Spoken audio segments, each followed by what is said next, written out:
History in the making. The tempo. Skywalker.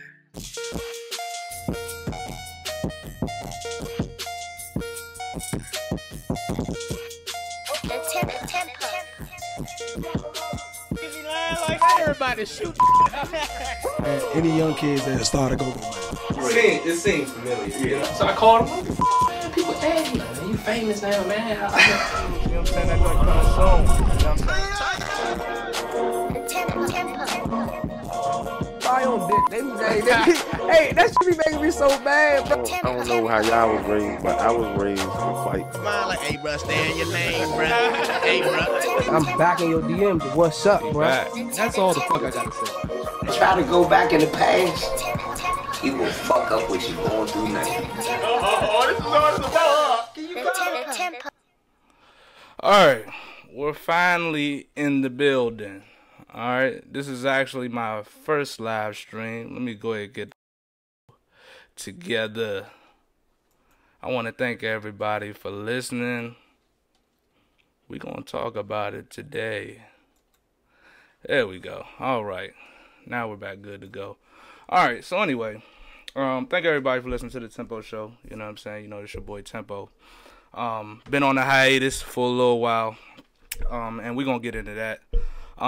Before we get into anything, first thing I want to do is I want to talk about, this, man. R.I.P. Nipsey Hussle, man.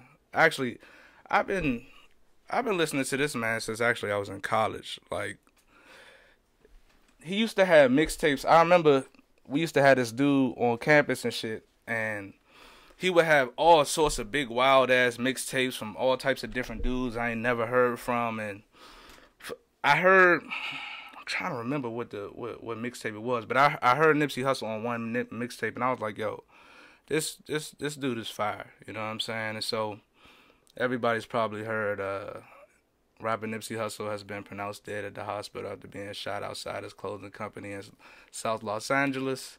Multiple law enforcement sources are familiar with the incident tale. So, it's a pretty somber day, cause it's you know I was talking to A-Dot earlier, and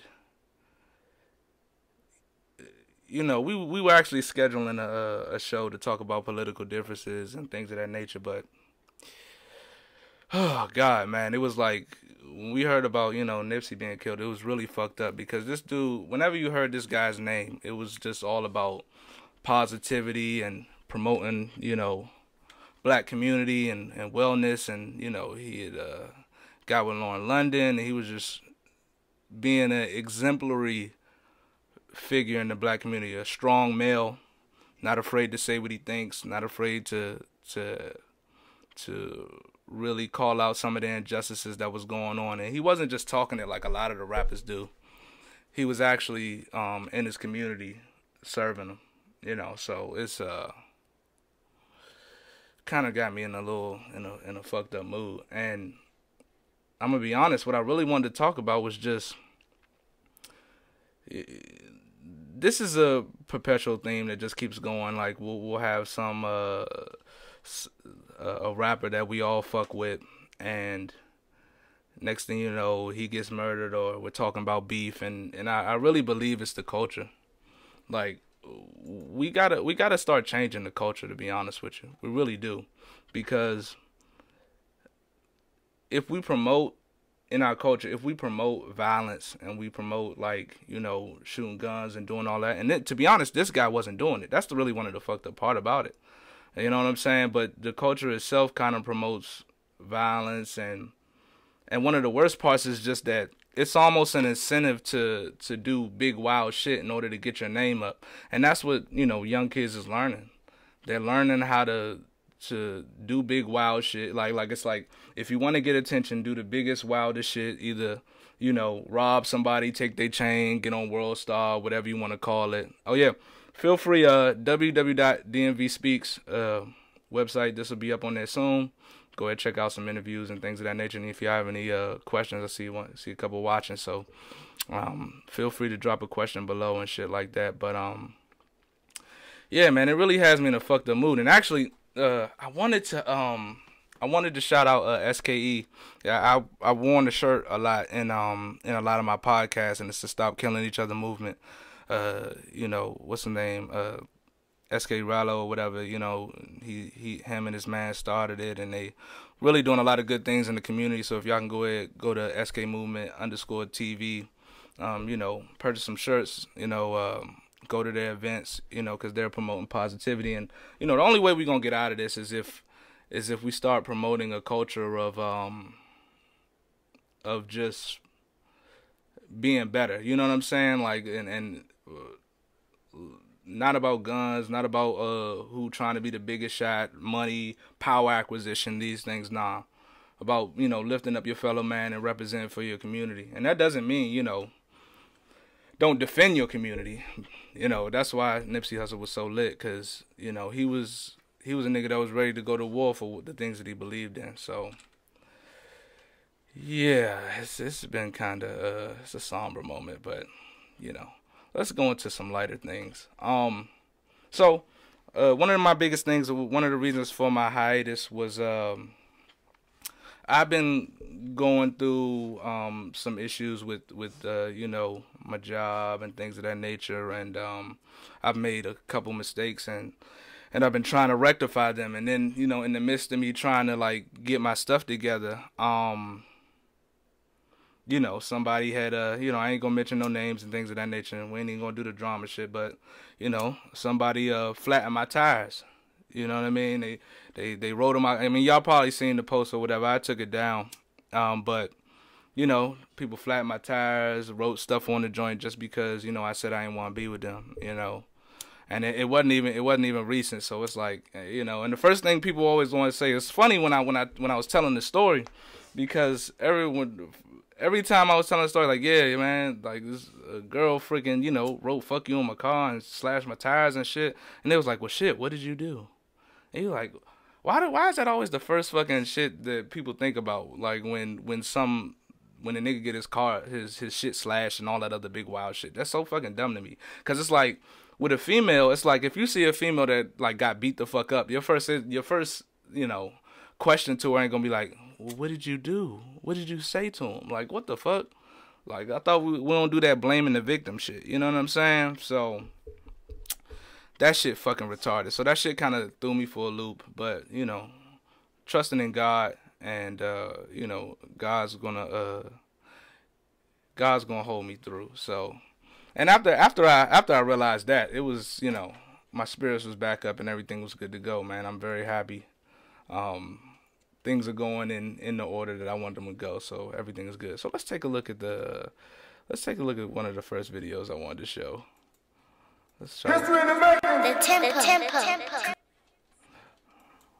All right, hold up. History in the making. On board with the good fun humor, and listen, right, I took down what you guys hold in such high esteem. We hold Christ in high esteem. I'm gonna pause that for a second. You guys hold debt. All right, so Owen Benjamin is a comedian, conservative comedian or whatever, and he talks about he basically jokes on everybody, and so he's been getting deplatformed. They done took $50,000 away from him, kicked him off Facebook, kicked him off Twitter, and it's just so retarded because the dude is hilarious, and it's like this whole outrage culture of these fake ass motherfuckers being offended. And the fucking worst part about it is that the most people that you see being offended about everything be the people that is generally white affluent people. You know what I'm saying? When you see all these protests going on in these college campuses, it's people who are well off claiming their oppression, claiming oppression for other people. It's bullshit. It's fucking bullshit, and it's just dividing our culture even more. So I'm gonna play this shit real quick. It's on board with the hilarious. Good fun humor, and listen, I took down what you guys hold in such high esteem. We hold Christ in high esteem. You guys hold debt-based currency. So here I am again being hilarious. Let's watch it again.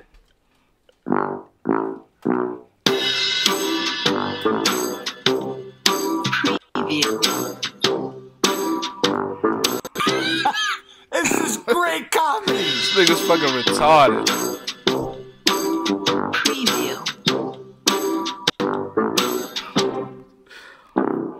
Oh, it's so great. It's so funny. So funny. Listen, I get it now. And I even told Goldskin, I said, listen, fun of a Jew gets me in worse trouble than like a trans retarded guy in a wheelchair who voted for Hillary Clinton. So I figured out that the Jews rule over us because you find out, who rules over you by who you can't mock, right? And so I don't give a flying fuck how they feel about my jokes because kings and queens and princes are faggots. Facts. So, all right, so basically what he was talking about is that, it is some real shit. Like one of the biggest things that I learned, especially reading Young and Solzhenitsyn and all these other people, is that you can learn throughout history is that the best way to know that there's a tyranny going on is when the king kills the jester. And so that's why you can kind of tell that we're in really crazy times, because that's all they're doing is censoring comedians. And one thing that's weird is, like, I'm black, so I could sit up here on this live stream and talk shit all about black people all I want. Really, I could just say, hey, you know what I'm saying, look, I'm not a comedian. You know what I'm saying? But I could sit up here and be like, oh, niggas do this, niggas do that all day long. I could talk about Asian people. I could talk about whatever. But it's like, if you call out, there's certain protected classes that you can't talk about. Like, I can't say any transgender jokes or my shit gonna get taken off. You know what I'm saying? If I mention anything about the Jews, anti-Semitism, which is so freaking weird to me. Because if we're always talking about let's say, black people being underrepresented in positions of power in the United States, which is facts, why can't we ever talk about people who are overrepresented? And a lot of times people be like, well, white people are overrepresented. And yeah, that is true. But there's a population that's 1% of the population in the United States, and yet they are 40% of the billionaires. They own half of the NFL teams. They own half of the NBA teams. They are in banking. They own banking. They own all of Hollywood and media. And yet we can't even mention the fact that Jews run all of that shit. And that's nothing against, like, Jewish people as a people or anything like that. You know what I'm saying? There's nothing against, but it's a fact. So why is it that you can't even mention it? Makes me thinking that there's something going on with that. So when he calls it out and then he gets deplatformed and he gets censored and all that other shit, it only intrigues me more. Like, when people tell me that I can't listen to somebody, even with the Trump shit. So I see a lot of rappers nowadays that are constantly talking about fuck Trump, fuck this. I know, like, you know what I'm saying? Snoop Dogg saying fuck Trump. Everybody's saying fuck Trump. Trump's a racist, all of that. I get that. Well, I don't totally get it, but okay. If I go with the logic, the one thing I don't understand is that, if you look at just music within the last 10 years, like somebody actually did the research, and Trump's name was mentioned 150 times. In 150 songs in the last 10 years in hip hop. You know what I'm saying? So it's like, and it wasn't in a negative connotation. It was, I'm up like Donald Trump. I'm doing my thing like Donald Trump, whatever the case may be. And all these rappers that are over here claiming that, oh, he's a racist, this, and that. It's like, was he racist back then when you were mentioning him in his songs? And I get why people use his name, because one of the things about hip hop is the God that hip hop worships is the God of money and power acquisition, and he is one of the perfect representations of that. That's really one of the problems with our culture today. I think that we've lost some of our foundations in God. You know what I'm saying? Whether it be, Allah or Christ or whatever, we've lost that. You know what I'm saying? And we've replaced it with the God of money and power acquisition. And so what happens is, anybody who worships money and power loses in some way fundamentally. Like, let's say if you're the people that are at the top that are powerful, they're constantly concerned with maintaining that power. It's an unhappy life. The people that are in the middle are in a constant state of acquiring more power and money and things of that nature. And the people at the bottom who you know, especially like in our community, people who don't have money, they still worship power and money, but they just resent everybody who has it. And that's where you get to see like where a lot of the killing is happening, you know, is because of these struggles for power and money. And I really think that we have to let go of that. Like money is something that we made up, especially because our money we have fiat currency now. So it's like our money isn't even backed by anything. You know, like it used to be back in the day where our money was backed by something physical, like gold and manufacturing, but it's not. We don't manufacture anything in the United States anymore, you know, or barely anything. And we don't have huge gold reserves unless, you know, you can talk about the parentheses. But so money is a construct that man made up, and what really brings people meaning is to me is family. You know, I truly believe that. That's why I always, you know, I've been on a mission to just achieve the things in life that I would like to do that actually means something to me. And when I want a family, you know what I'm saying? Like I want to get married. I want to be the provider and the person that holds things together. And you know, I think as men, I think that is what we truly want. You know, men and women. We want to not only be responsible for people, you know, not only be responsible for people in our family, but to defend them and to work to make our future lineages have as comfortable a lifestyle as possible.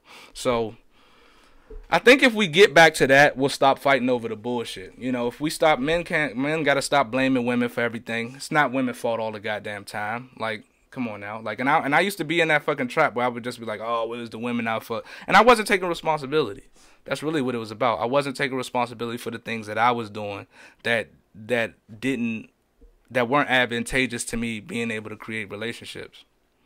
And, you know, once I started seeing that, I started to become better. And it's obviously still a work in progress. But I think if we all focus on family and love and just trying to do good, not only for ourselves, but for the people around us, then we won't and stop, not saying that money isn't important, but it can't be the highest value. The highest value has to be God.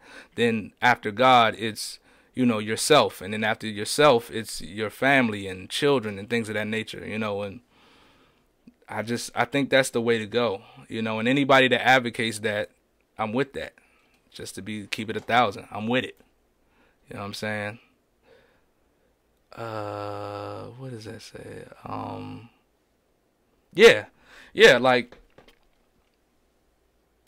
look, I don't have a problem with hip hop and hip hop itself, you know what I'm saying? But I do think that it's heavily manipulated. I mean, like, look, all the people like that own media are Jews. I mean, like you know, rich Jewish oligarchs. You know what I'm saying? That's just what it is. And so I feel like they have historically promoted a culture that has been that isn't advantageous to us, you know, and they promoted the people that was talking more about, you know, shoot 'em up, bang bang, rather than, you know, the conscious rap that it was before. And I'm not all about like all conscious rap, but I think that there's an agenda there.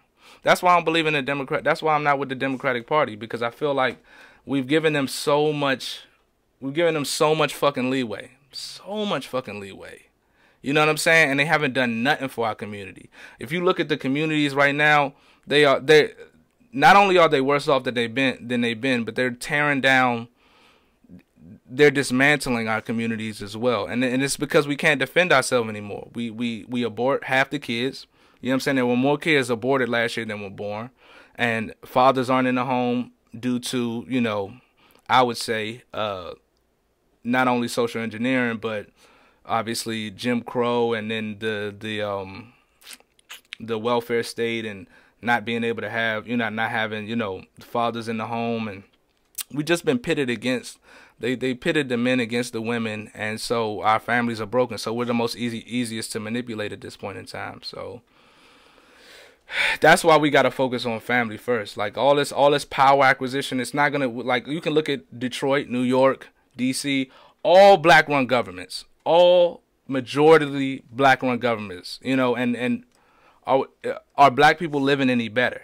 You know what I'm saying? As a community, are we? You know what I'm saying? And we're not.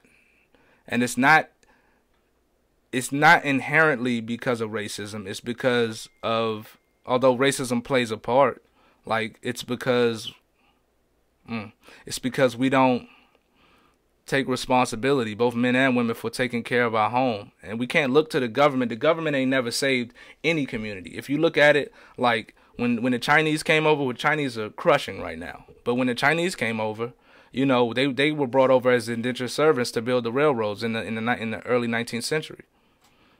You know, they didn't come with a leg up. Now, they weren't exactly slaves, but they didn't come with a leg up. But they stayed close-knit in their community. And you even see it today. They're Chinatowns.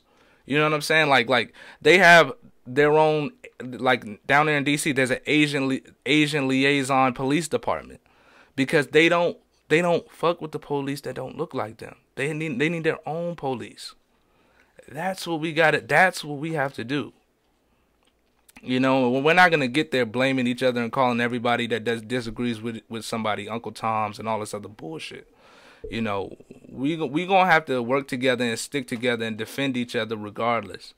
You know, that's the only way we gonna get it. Hold on, what this? Oh yeah. All right, so and I'm gonna be doing the editing today and tomorrow, but I got three new live streams coming out. I mean, 3 new podcasts coming out. So we got Spaceman from ABM. That's gonna be dropping in the next couple of days. We got Alicia, you know, the young business owner. She's coming. I mean, we already got that done. That's gonna be edited and done. Then we got K Grammy. He's starting to do his rap thing now. He's actually pretty good. So y'all check him out. But that was a really good interview. Like, that's one of the most positive brothers that didn't, like, the man been locked up. But the man, he be doing his thug thizzle, man. He's actually a really, really good dude. So, you know, y'all just be on the lookout for that. Make sure y'all go to dmvspeaks.com. Make sure you like and share this joint as much as possible. I love, you know what I'm saying, I love all the feedback that I get, you know, and everybody that supports me. I really appreciate it. We got some real good things in the works. What else? Any more questions? Oh, yeah. All right. So, you know what I'm saying? And it'll be on Apple Podcasts as well. And check it out on SoundCloud. So, y'all go ahead, give it a like and a share. And go to, one more time, www.dmvspeaks.com, man. We gonna holla at you. Hey.